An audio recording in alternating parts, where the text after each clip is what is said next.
ating ikatlong grupo.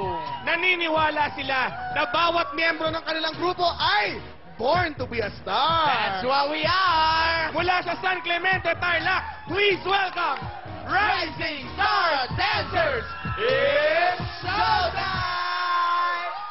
Magandang araw mga madlang people, mahal naming mga orado. Kami po ang Rising Star Dancer na nagmula pa sa Capital Tarlac of San Clemente.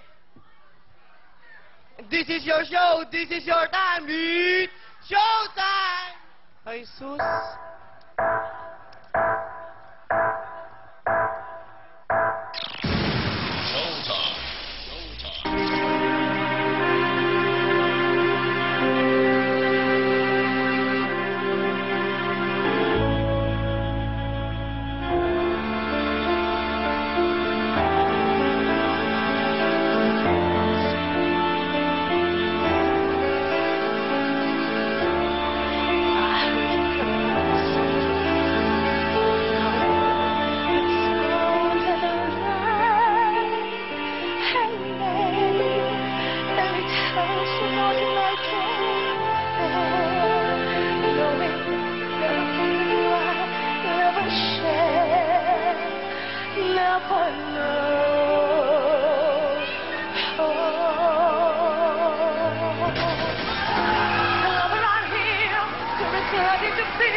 Galing, Mystica.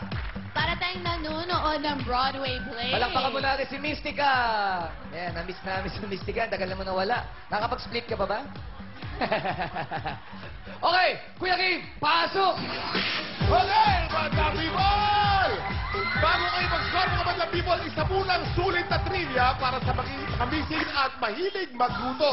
Alam niyo ba na meron na ngayong sauce na sobra-sobrang sulit sa sarap? Yan po ang bagong Del Monte sauce sulit. Ang paborito niyong Del Monte tomato sauce, dinagdagan ng sarap ng liver spread. Laking tipid dahil hindi na kailangan pa ang gumasos na mahigit 30 pesos para lang bumili ng tomato sauce at liver spread. Lahat ng pampasarap nasa isang pakete na lang. Ito ang tomato sauce na all-in-one. Kaya sulit na sulit po, dagdag sarap, bawas gastos. Okay, Madlang People, ready na ba kayo dyan? Ready na ba kayo dyan? Score mo! Show mo! Ipakita natin mga score mga Madlang People.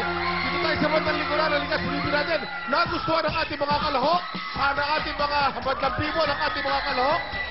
7, G's, 7, 8, 9, 9. Mami. Ay, trivia ko sa iyo.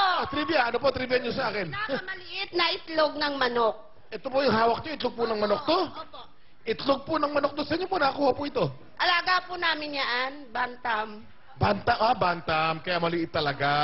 Okay. Kakaiba nga naman. Talaga, sulit na sulit po. Trivia ang binigay niyo po sa akin. Maraming salamat po. Back to you, Bongenan. Thank you, Kuya Kim. Late ng itlog, no? Okay, ito na itong murado natin sa tanongin na si Jong. Ito ay galing sa Miss Saigon, kaya may alam siya dito. Okay, Jong, ano masasabi mo sa grupo nila? Dahil sa performance nila, alam nyo, parang nasa UK ulit ako, ginagawa ko ang Miss Saigon. Parang gano'n ang feeling ko. Okay, natouch ako doon sa mga nag-acting. Talagang mararamdaman mo na talagang inaarte nila, talagang totoo yung acting nila. Okay, may mga umiiyak pa. And then yung si Kim naman, yung bida ng Miss Saigon. Alam mo, ang ganda ng boses mo. Kung meron uling audition ng Miss Saigon, mag-audition ka. Sige po. Kung may posibilidad ka na matanggap, okay? Salamat po. Nag-enjoy ako. I'm sure nag-enjoy din ang madlang people, di ba? At dahil dyan, ito ang score nyo. Thank you po. Thank you, Song. Ito naman, si Carlene. Hi. Thank you for this book, Philippine Navy. Thank you so much.